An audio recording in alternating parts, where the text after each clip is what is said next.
오늘 우리가 묵상할 말씀은 빌립보서 4장 4절부터 9절의 말씀입니다. 신약성경 322페이지 전후가 됩니다. 빌립보서 4장 4절부터 9절을 제가 읽어갈 때에 저와 여러분들에게 하나님의 음성이 들려지는 은혜가 있길 바랍니다. 주 안에서 항상 기뻐하라. 내가 다시 말하노니 기뻐하라. 너희 관용을 모든 사람에게 알게 하라. 주께서 가까우시니라. 아무것도 염려하지 말고 다만 모든 일에 기도와 간구로 너희 구할 것을 감사함으로 하나님께 아뢰라. 그리하면 모든 지각에 뛰어난 하나님의 평강이 그리스도 예수 안에서 너희 마음과 생각을 지키시리라. 끝으로 형제들아, 무엇에든지 참되며 무엇에든지 경건하며 무엇에든지 오르며 무엇에든지 정결하며 무엇에든지 사랑받을 만하며 무엇에든지 칭찬받을 만하며 무슨 덕이 있든지 무슨 기림이 있든지 이것들을 생각하라. 너희는 내게 배우고 받고 듣고 본 바를 행하라. 그리하면 평강의 하나님이 너희와 함께 계시리라. 아멘. 할렐루야. 오늘 또 여러분과 여러분의 가정, 자녀 그리고 하시는 모든 일들마다 하나님의 도우시는 손길이 함께 하시기를 주님의 이름으로 축복합니다. 잘 아시는 것처럼 방금 읽은 빌립보서는 사도 바울이 빌립보 교회에게 쓴 편지입니다. 이 편지를 쓸 때의 시점이 어느 때쯤인가? 오늘 8절을 한번 보십시오. 빌립보서 4장 8절 앞부분에 보니까 끝으로 이렇게 이야기를 해요. 지금 바울은 자기 인생의 마지막 시간을 보냅니다. 그러면서 자기가 개척했던 교회들에게 마지막 유언처럼 당부하고 싶은 말을 편지로 써서 보냈어요. 1장, 2장, 3장 쭉 이야기한 다음에 이제 마지막 장 4장을 쓰면서 총정리를 하면서 끝으로 꼭 하고 싶은 말이 있다. 그것이 무엇에든지 오르며 무엇에든지 참되며 쭉 이렇게 나간 다음에 결론적으로 9절 이야기를 해요. 자, 빌립보서 4장 9절 말씀 다 같이 읽어보겠습니다. 너희는 내게 배우고 받고 듣고 본 바를 행하라. 그리하면 평강의 하나님이 너희와 함께 계시리라. 평강의 하나님이 우리와 함께하는 게 제일 큰 축복인 줄로 믿습니다. 그 축복을 누리기 위해서 너희는 나한테 배우고 받고 듣고 본 바를 그대로 행하라. 쉽게 말하면 나처럼 살아. 내가 사는 것처럼 너희들도 좀 나를 보고 배워서 그렇게 살아. 그 뜻입니다. 여러분, 어떻게 생각하면 굉장히 교만한 말이지요. 우리 중에 누가 이렇게 말할 수 있는 사람이 있어요?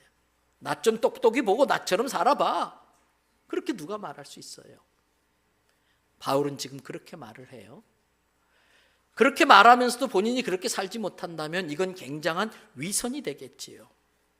그런데 여러분, 사실 우리들도 바울처럼 이렇게 말할 수 있어야 됩니다.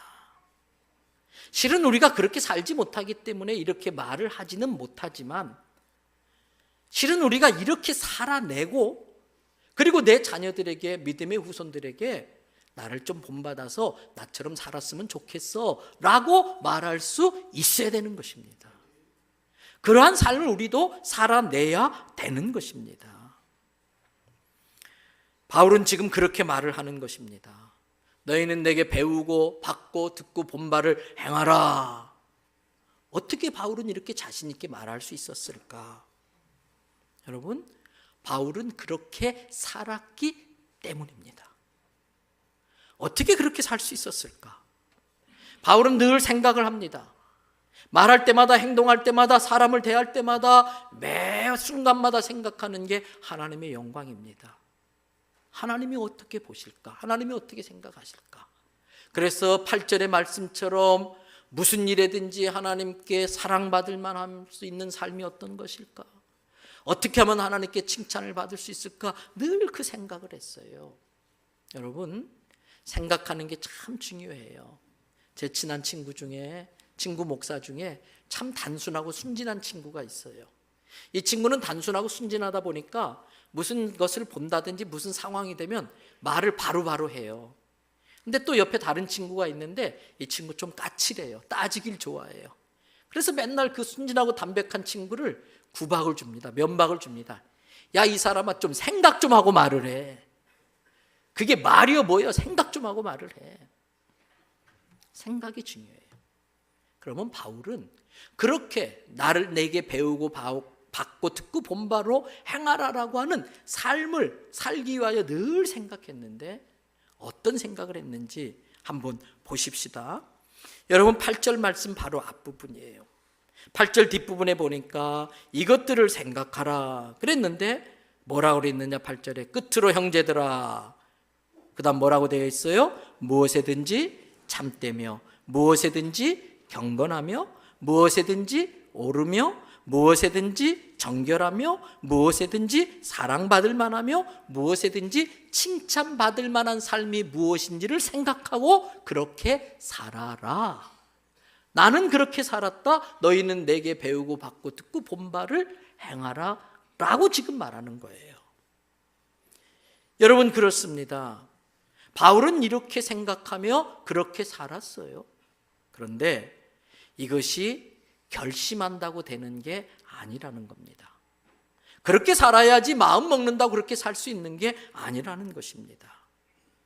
이렇게 살 수 있는 것은 힘으로도 안 되고 능으로도 안 되고 내가 각오를 하고 결심을 한다고 마음 먹는다고 되는 것이 아니라 위에서 하나님께서 주시는 은혜와 능력으로만 이렇게 살 수 있는 줄로 믿습니다. 이러한 삶은 우리 주 예수 그리스도께서 그 힘과 능력과 권세로 우리의 마음과 생각을 악한 것에서, 잘못된 생각에서 좌로나 우로나 치우치지 않도록 항상 하나님 보시기에 사랑해 줄 만하고 하나님 보시기에 칭찬할 만한 생각들을 하고 그렇게 살도록 도와주실 때에 가능한 줄 믿습니다. 이것을 깨달은 바울은 그래서 7절에서 이렇게 말합니다. 7절을 보세요. 그리하면 모든 지각에 뛰어난 하나님의 평강이 그리스도 예수 안에서 너희 마음과 생각을 지켜주시리라. 모든 지각에 뛰어난 하나님, 나의 모든 형편과 처지를 보고 계시고 알고 계시는 하나님, 세상에서 줄 수 없는 그 평강을 줄 수 있는 하나님이 너희가 이렇게만 한다면 너희 마음과 생각을 지켜서 그렇게 살게 해줄 거야. 그러면 이렇게 한다는 게 뭘까? 7절에 또 힌트가 나오잖아요. 그리하면, 그렇게 하면 내가 그렇게 해줄 거야. 그럼 그리하면은 뭘까? 바로 우리가 오늘 본문으로 읽은 빌립보서 4장 4절부터 6절까지 그렇게 살면, 그러면 4절부터 6절까지 무슨 이야기 하는지 보세요. 먼저 4절을 보세요. 바울이 지금 빌립보 교인들에게 하는 이야기입니다. 주 안에서 항상 기뻐해라. 5절 보세요. 모든 사람을 어떻게 하라? 관대하게 용서해라. 6절 보세요. 아무것도 염려하지 말고 오직 모든 일에 기도와 간구로 감사함으로 너희 구할 것을 하나님께 아뢰라. 자, 상식적인 이야기잖아요. 항상 기뻐해. 모든 사람을 관대하게 용서하며 살아. 그리고 염려하지 말고 기도로서 승리하며 살아. 상식적인 이야기예요. 그냥 들으면 당연한 이야기입니다. 그런데 우리가 이 말을 그냥 듣지 않고 이 말을 하는 바울의 입장과 처지와 형편을 알고서 들으면 느낌이 달라져요. 의미가 달라져요. 이 본문의 내용을 좀 더 이해하기 위해서는 우리는 바울이 이 편지를 쓰고 있는 그 시점과 장소를 알아야 됩니다. 지금 이 빌립보서를 바울은 어디에서 쓰고 있습니까? 감옥에서 쓰고 있어요. 그리고 지금 바울은 사인만 떨어지면 내일이라도 당장 사형 집행을 당해야 되는, 죽음이 언제 자기에게 올지 모르는 그 상황 속에서 지금 이 편지를 쓰고 있는 것입니다. 이 배경을 알면은 우리는 바울이 이 말을 하는 것이 그냥 한 말이 아니라 거기에 깊은 영적 의미가 담겨져 있다는 것을 발견할 수 있어야 돼요. 첫 번째, 항상 기뻐하라. 혹시 이런 의미는 아닐까요? 나는 지금 비록 옥에 갇혀 있긴 하지만 그래도 나는 참 기쁩니다. 나는 지금 내일 당장 혹시 죽을지도 모르지만 그래도 그것이 나를 어떻게 하지 못합니다. 나는 내 기쁨을 빼앗기지 않고 그 기쁨을 만끽하며 누리며 참 기쁘게 오늘도 살아가고 있습니다. 사랑하는 빌립보 교회 성도 여러분, 사랑하는 대연성교회 성도 여러분, 여러분들의 형편과 처지가 어떨는지는 내가 잘 모르지만 나보다 더하진 않을 것 같습니다. 이런 처지에 있는 나도 이렇게 기뻐하며 사는데 여러분들도 항상 기뻐하며 사시면 좋겠습니다. 이게 바울의 이야기입니다. 어떻게 그것이 가능할까? 바울은 지금 옥에 갇혀 있고 언제 죽을지 모르는 상황에서 어떻게 항상 기뻐할 수 있을까? 바울이 그럴 수 있었던 것은 그에게 믿음이 있었습니다. 지금 내가 당하고 있는 고난이 참 힘들고 어렵지만 이 고난을 내가 다 감당한 이후에 이것을 귀하게 보셔서 주께서 내게 주실 영광을 생각한다면 내가 언젠가 장차 내가 생각한 것보다 훨씬 더 빠른 시간 안에 주님 앞에 서게 될 텐데 이 고난을 다 이겨낸 나에게 주님이 주실 그 영광을 생각한다면 지금 이 고난쯤이야. 여러분, 로마서 8장 18절 말씀 바울의 이야기를 한번 보십시다. 다 같이 한번 읽어봅니다. 생각하건대 현재의 고난은 장차 우리에게 나타날 영광과 좋게 비교할 수 없다. 현재 내가 지금 당하고 있는 이 고난, 내가 주님 앞에 장차 받게 될 그 영광과 좋게 비교할 수 없습니다. 그래서 나는 그 영광을 생각하기 때문에 기쁨으로 이 고난을 지금 감당하고 있습니다. 그러면서 바울은 로마서 8장 17절에서 또 이렇게 이야기합니다. 우리가 예수님을 믿고 하나님의 자녀가 되었다면 예수님과 같은 하나님의 상속자가 된 것입니다. 그러므로 우리는 예수님이 받으시는 그 영광을 받기 위해서 우리도 예수님이 받으신 그 고난을 당하는 것이, 함께 고난을 받는 게 당연한 일 아니겠습니까? 여러분, 그렇습니다. 바울은 언제 사형을 당할 줄 모르지만 그것은 곧 주님 앞에 서는 것으로 생각을 했습니다. 사형을 두려운 공포로 생각하지 않고 그 짧은 시간의 아픔을 통해서 내가 주님 앞에 설 수 있다면 죽음도 나를 주님의 사랑에서 끊을 수가 없다. 죽음조차도 나를 어찌하지 못한다고 하는 그 마음으로 이 모든 고난을 받아들이는 것입니다. 사랑하는 대연성결교회 성도 여러분, 바울이 이렇게 항상 기뻐할 수 있다면 우리가 어떤 형편 처지에 있는지 모르지만 우리 중에는 정말 사람에게 말하기 힘든 딱한 사정이 있는 분들도 있지만 그럼에도 불구하고 이 권면을 받아들여서 기뻐하기를 결정하시기를 바랍니다. 기쁨을 선택하시기를 바랍니다. 두 번째, 바울은 5절에서 뭐라고 그랬어요? 모든 사람에게 관용해라.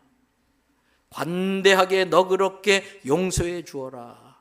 이것도 그냥 우리가 읽을 수 없지요. 바울이 이렇게 말하는 그 이면의 깊은 뜻을 우리는 헤아릴 수 있어야 돼요. 혹시 이런 건 아닐까요? 나는 나를 아무런 이유도 없이 복음을 전한다는 이유만으로 나를 때리고 감옥에 가두고 핍박하고 있는 이 사람들을 예수님이 하신 것처럼 무조건 용서했습니다. 나를 괴롭히고 힘들게 하는 이 사람들, 내 인생을 절망하게 만드는 이 사람들, 나는 무조건 용서하기로 결심했습니다. 여러분들도 혹시 여러분들을 힘들게 하는 사람이 있습니까? 괴롭히는 사람들이 있습니까? 여러분, 미워하지 마십시오. 맞서 싸우지 마십시오. 너그럽게 용서해 주십시오. 관대하게 용서해 주시기 바랍니다. 그것도 마음으로만 용서해야지 이게 아니라는 거예요. 다른 모든 사람들이 알 수 있도록 모든 사람들 앞에서 관대하게 용서하라는 것입니다. 공개적으로 하라는 것입니다. 그러면 왜 바울은 우리에게 그렇게 용서할 수 없는 사람조차도 용서하라고 권면을 하고 있을까요? 여러분, 그렇게 하라고 하는 두 가지 중요한 이유가 있습니다. 첫 번째, 그 답이 앞에 4절에 있어요. 바울은 4절에서 우리에게 항상 뭐 하라고 그랬어요? 기뻐하라고 그랬어요. 왜 그렇게 했는가? 기쁨이라고 하는 것은 우리에게 마치 영적인 양식과도 같은 겁니다. 밥을 하루 굶으면 우리는 힘이 없어서 일을 못합니다. 우리가 어떤 일을 하든지 그 일을 에너자이틱하게, 아주 생명력 있게 그 일을 할 수 있는 그 에너지원이 기쁨입니다. 아무리 힘든 일이라도 기쁨을 빼앗기지 않고 기쁨을 가지고 그 일을 하면 얼마든지 감당해낼 수 있습니다. 여러분, 먼 길을 가장 빨리 가는 방법 전에 우리 이야기했었지요? 영국에서 그거 설문했었지요? 정답이 뭐였었어요? 난 다 잊어버려서 좋아할 줄 알았는데, 사랑하는 사람과 함께 가는 거잖아요. 사랑하는 사람과 함께 가면 기쁨이 있잖아요. 즐거움이 있잖아요. 다리가 부르튼 줄도 몰라요. 그냥 너무 좋은 거예요. 기쁨이 우리로 하여금 이 길을 끝까지 가게 하는 에너지원이에요. 그런데 이 기쁨을 잃어버리면 마치 밥을 못 먹어서 힘이 빠져서 일을 못하는 것처럼 우리도 우리가 해야 될 그 감당해야 될 주님의 일들을 끝까지 감당해낼 수가 없는 것입니다. 그래서 사도 바울은 우리에게 항상 기뻐하라고 했는데 그 다음 이어서 관용하라고 한 이유는 그 기쁨을 뺏어가는 가장 무서운 원흉, 그 기쁨을 도둑질해가는 가장 무서운 원흉이 뭐냐면 미움이에요. 증오하는 마음이에요. 용서할 줄 모르는 마음이에요. 여러분, 우리는 지금 너무 각박한 세상을 살아가요. 대한민국이 정말 힘든 이유는요, 대한민국 국민들의 마음이 너무 강팍해졌어요. 조금만 힘들고 어려워도 그냥 포기해버리고 뛰어내려요. 누가 조금만 날 열받게 해도 아무것도 아닌데 1,000원짜리 한 장 때문에 집에 가서 칼을 가져다가 사람을 그렇게까지 찔러대는 세상을 살아요. 용납할 줄 모릅니다. 기회를 주지 않습니다. 한 번 잘못하면 완전 끝장이 됩니다. 그러니까 사람들이 이를 악물고 버티는 거예요. 억척스럽게 사는 거예요. 그래서 우리 모두가 너무 각박한 세상, 힘든 세상을 살아가고 있는 겁니다. 그런데 아십니까? 그 원수처럼 여기는 증오가 가득했던 내 마음도요, 내 모든 기쁨을 앗아갔던 그 미움도요, 그래, 내가 주님 말씀 순종해서 용서해야겠어, 용서하겠다. 그리고 사람들 앞에서 어떤 아무 조건도 요구하지 않고 나는 이 사람을 용서하기로 했습니다.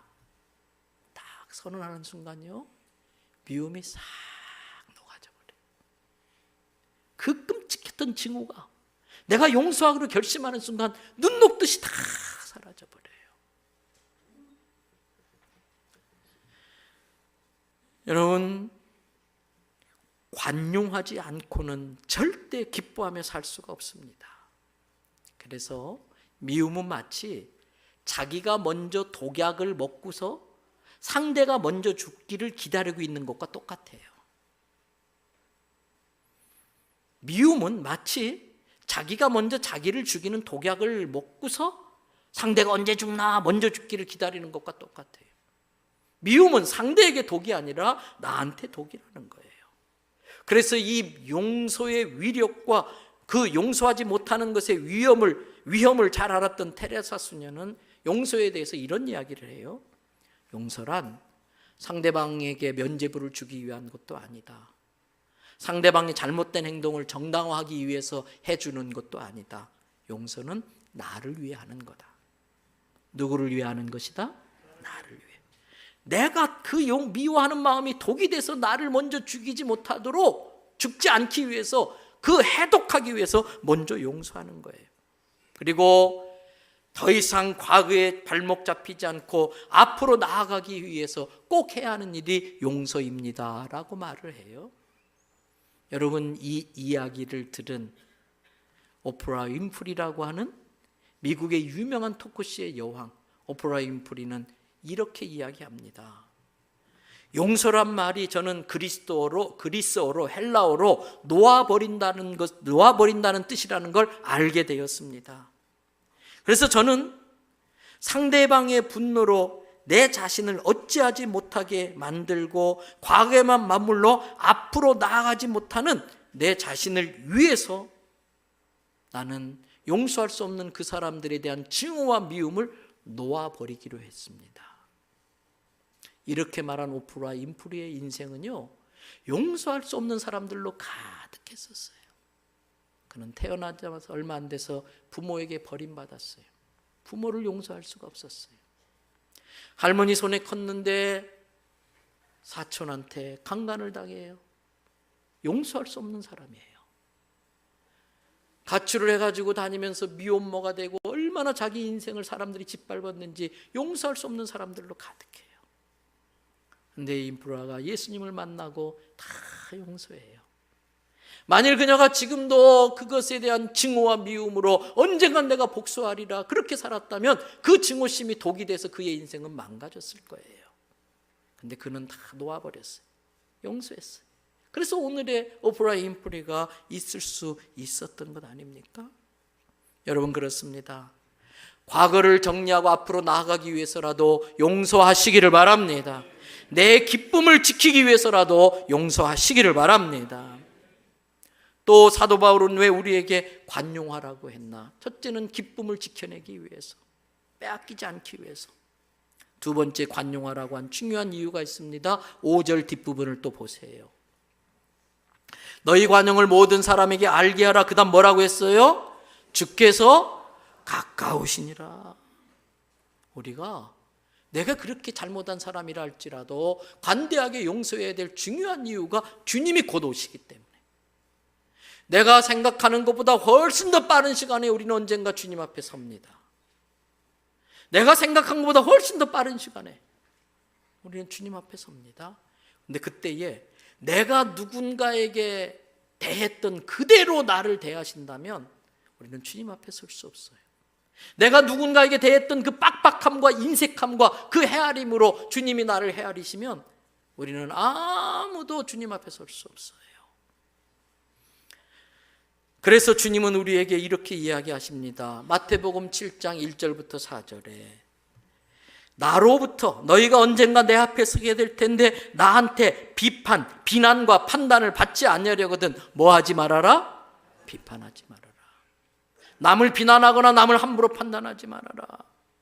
만일 너희가 남을 판단하고 비판하면 2절 너희가 비판하는 그 비판으로, 너희의 그 기준으로 나도 너희를 비판하고 나도 너희를 판단할 거야. 너희가 헤아리는 그 헤아림으로, 너희가 갖고 있는 그 잣대로 나도 너를 한번 재볼 거야. 너 천국 들어갈 자신 있어? 그 말씀하시는 거예요. 3절을 보세요. 어쩌려고 형제의 눈 속에 있는 아주 요만한 티끌을 가지고 그렇게 시비 걸고 트집 잡고 그렇게 하느냐? 네 눈 속에는 이만한 들보가 있지 않느냐? 들보가 뭡니까? 이 기둥과 저 기둥 사이에 이 지붕 무너지지 않도록 걸쳐놓는 게 바로 들보 아닙니까? 네 눈 속에는 그런 엄청난 들보가 있는데 그거는 깨닫지 못하면서 다른 사람들의 눈에 있는 정말 눈 씻고 봐야 겨우 찾아낼 수 있는 그 티끌을 침소봉대하면서 그렇게 비판하고 판단하고 정죄하는 거 어쩌려고 그렇게 하느냐? 나도 너를 그렇게 대해볼까? 지금 예수님 그 말하는 거예요. 우리는 주님께서 가르쳐 주신 주기도문을 외웁니다. 내가 다른 사람을 용서한 것 같이 내 죄를 용서하여 주시고, 주님 앞에 서요. 주님, 제가 지은 죄가 참 많은데 그래도 주님 사랑이 많으신 주님이신데 저를 좀 용서해 주세요. 근데 그때 꼭 붙여야 될 말이 있어요. 제가 주님께 용서받고 싶어서 저도 먼저 다른 사람을 용서하고 왔습니다. 먼저 다른 사람을 용서하지 않고 주님 앞에 서면 주님은 뭘 하실까요? 야, 너 참 염치도 좋다. 너는 그런 것도 용서 못 해줬는데 네가 지어지는 이 들보 같은 죄를 용서해달라고 어떻게 뻔뻔하게 그러냐? 지금 그 말씀하는 거예요. 여러분, 그러므로 우리는 정말 내가 주님께 섰을 때에 용서받기 위해서라도 내게 잘못한 그 누구라도 어떤 잘못이라도 관대하게 용서하며 살아야 할 줄로 믿습니다. 용서는 내 죄가 용서받는 방법입니다. 용서는 내가 행복해지는 비결입니다. 용서는 내 기쁨을 지켜내는 방법인 것입니다. 항상 기뻐해라. 모든 사람에게 관용해라. 세 번째 뭐라고 그랬어요? 아무것도 염려하지 말고 모든 일에 기도와 간구로 너희 하나님께 아뢰라. 여러분, 역시 이 말씀도 사울이 어떤 상황 속에서 했는지를 알고 풀어서 받아들여야 돼요. 혹시 이런 건 아닐까요? 비록 저는 지금 감옥에 갇혀 있고 언제 죽을지 모르지만 걱정이 하나도 안 됩니다. 사인이 떨어지면 나는 내일 당장 사형을 당해야 된다는 걸 너무나 잘 알고 있지만 저는 그런 것들이 하나도 두렵지 않고 염려가 되질 않습니다. 왜냐하면 내게 일어나는 모든 일들이 우리 주 예수 그리스도의 주권과 섭리 가운데 다 진행되어지고 있는 걸 저는 믿기 때문입니다.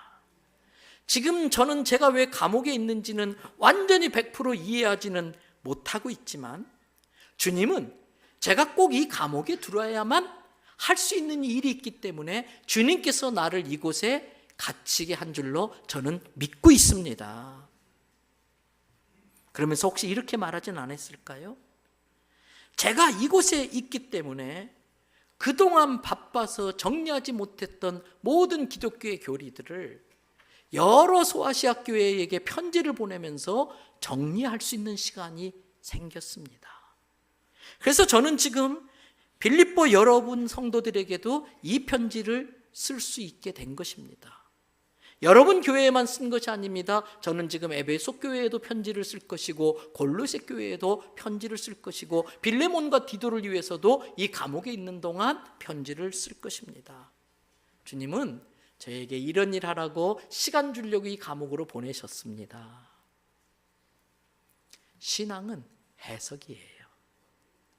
똑같은 일이 벌어졌어도 신앙적으로 해석하느냐 비신앙적으로 해석하느냐에 따라서 완전히 달라지는 거예요. 신앙은 내게 있는 환경과 사건을 해석하는 거예요. 바울은 지금 감옥에 갇혀 있다고 하는 자기의 상황을 하나님의 주권적 섭리의 시각을 가지고 해석해냈더니 주님은 여기에서 내게 이런 귀한 일 하라고 시간 주려고 이곳에 보내셨다라고 받아들인 거예요. 또 바울은 이렇게 말하지 않았을까요? 여러분, 제가 기도의 소중함을 알긴 알지만 그동안 선교여행 다니고 상담하고 이런저런 일을 하느라고 기도할 시간이 없었습니다. 그런데 내가 지금 이 감옥에 들어와 봤더니 할 수 있는 게 기도밖에 없고 시간이 얼마나 많은지, 그래서 그동안 못했던 기도를 했는데 내 마음에 기쁨이 생기고요, 내 마음에 믿음이 생기고요, 내 마음에 감사가 생깁니다. 여러분들이 나보다 더한 형편에 있습니까? 나보다 더 심한 사람은 없을 것 같은데 여러분들도 저처럼 이렇게 아무것도 염려하지 말고 오직 모든 일에 기도와 간구로 하나님께 다 맡겨버린다면 여러분들의 마음에 감사와 기쁨이 다시 회복될 줄로 저는 믿습니다. 여러분, 이러한 이야기는 믿음이 없으면 할 수 없는 이야기예요. 믿음이 있는 사람만이 할 수 있는 거예요. 여러분, 이러한 믿음은 그런 상황 속에서도, 이런 지경에서도 감사할 수 있게 만드는 힘이 있습니다. 염려는 우리의 기쁨을 뺏어갑니다. 감사는 기쁨을 지켜줍니다. 감사하면 염려와 근심, 걱정은 힘을 잃고 우리를 떠나는 줄로 믿습니다. 미국 속담 중에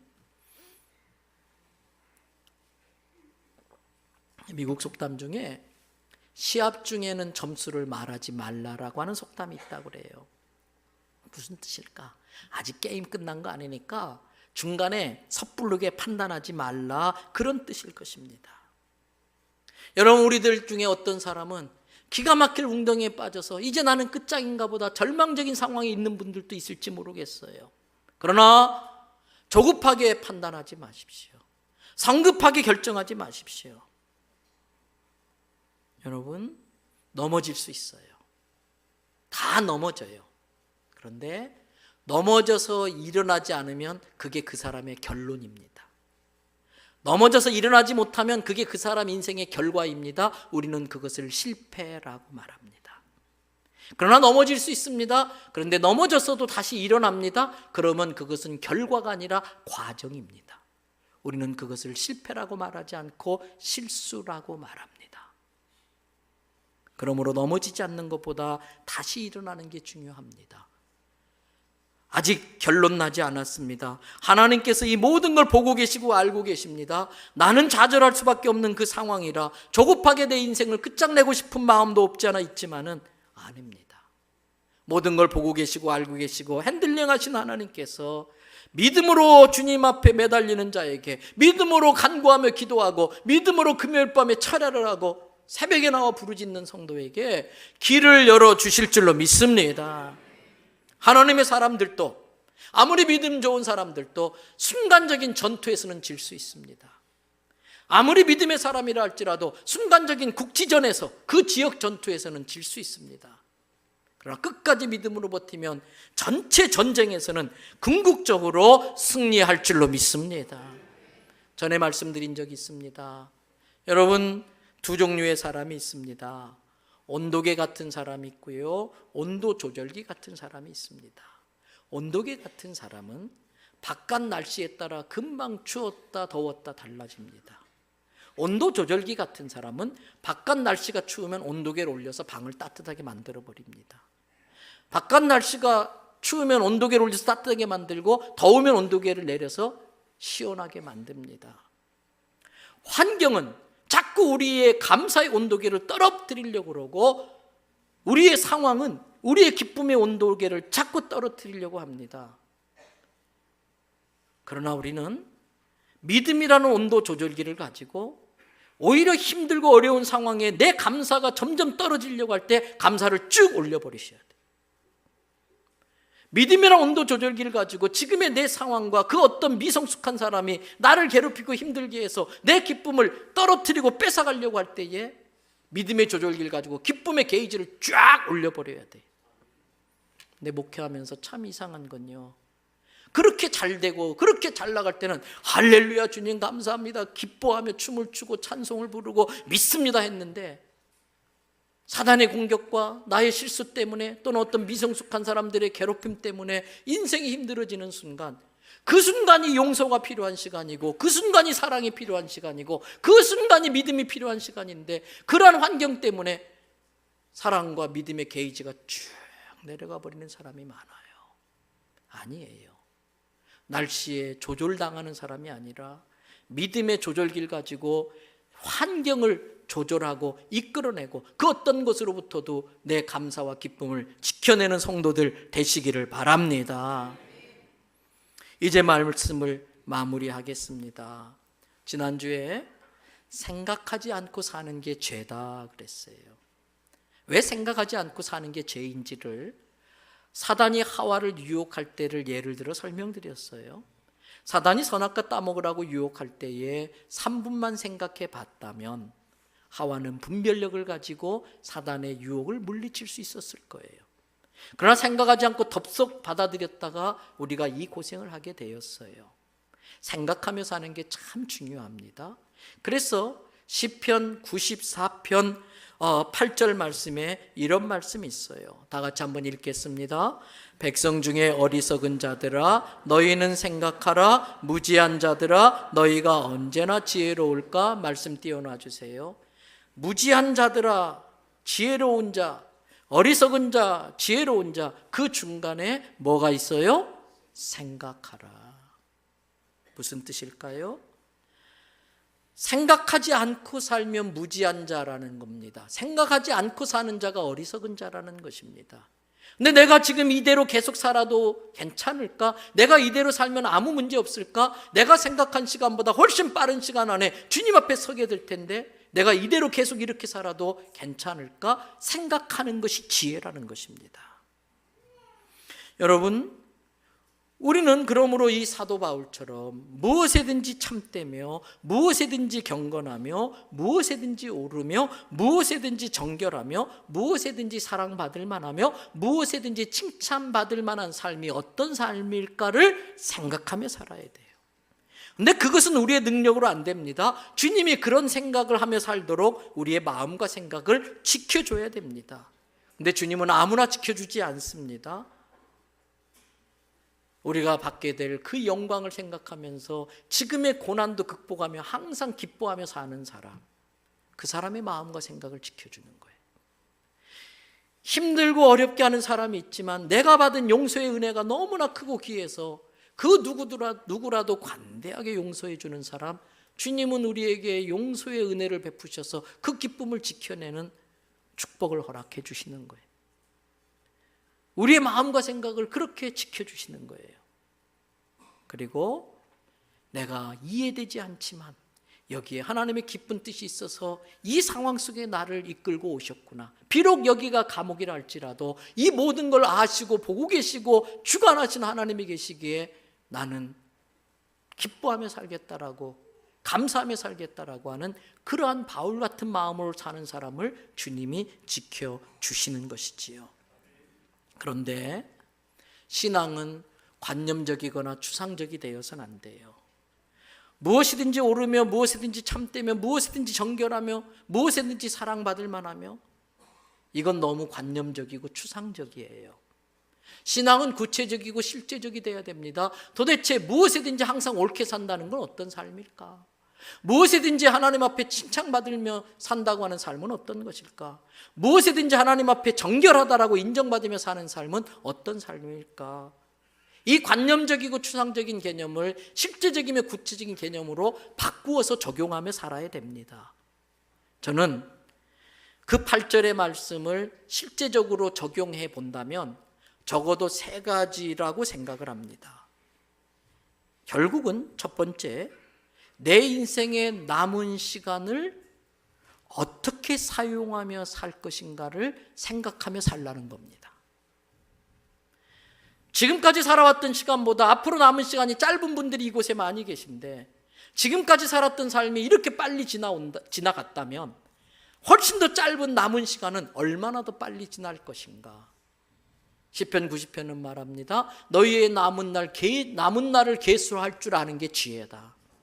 나의 남은 시간이 얼마인지를 알고 그 시간을 어떻게 사용하실 건가를 생각하며 사시기를 바랍니다. 내 이 시간을 어떻게 하나님이 보시기에 사랑할 만한 삶으로 살아낼 것인가? 내 이 남은 인생을 어떻게 하나님 앞에 정직하고 정결하게 살아야 될 것인가? 이거 생각하라는 거예요. 두 번째, 하나님이 나를 믿고 청지기로 세워서 내게 맡겨주신 물질을 어떻게 쓸 것인가를 생각하셔야 돼요. 물질은 더 이상 내가 누려야 될 축복이 아닙니다. 물질은 축복이 아니라 하나님께서 나를 믿고 내게 청지기 역할 좀 해달라고 맡겨주신 하나님의 일꾼의 관리인들입니다. 오늘은. 그래서 우리의 남은 인생은 하나님이 나를 믿고 맡겨주신 그 물질의 주인이신 하나님의 뜻이 어디 있는지를 깨닫고 하나님이 원하는 곳에 물질을 쓸 줄 알아야 됩니다. 그 생각하며 살자는 거예요.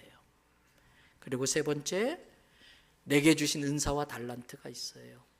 우리 대연성결교회 많은 성도들이 있지만 이 중에 한 분이라도 안 계시면 그분만이 감당할 수 있는 은사와 달란트, 그분만이 갖고 있는 은사와 달란트로 주님의 교회를 온전하게 만드는 그 부분이 손실이 생기는 거예요. 로스가 되는 거예요. 그래서 이 자리에 계신 분은 한 분도 빠져서는 안 됩니다. 하나님의 나라를 세우고 주님의 몸된 교회를 건강하게 세워가는데 꼭 필요한 분들이에요. 왜? 그 사람만이 갖고 있는 은사와 달란트가 있기 때문에. 무엇을 생각해야 되느냐? 하나님 나라를 세우고 주님의 몸된 교회를 부흥시키기 위하여 내게 주신 은사와 달란트를 어떻게 사용할까 고민하셔야 됩니다.